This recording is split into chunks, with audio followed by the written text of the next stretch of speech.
Министерството за образование и наука во соработка со Центарот за развој на стручното образование и со подршка од амбасадата на Швајцарија го промовираше онлайн водичот за квалификации наменет за учениците кои се запишуваат во средното образование.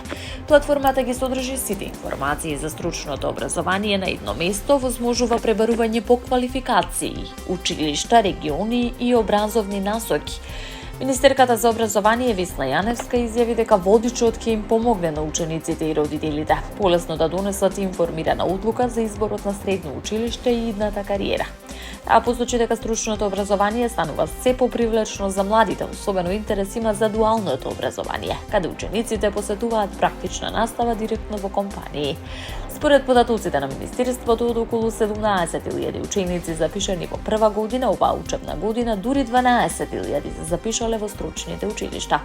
За новата учебна година се предвидени 25.000 слободни места, од кои 17.000 се во стручните училишта, речиси 7.000 во дуални паралелки со практична работа во над 1.000 компании.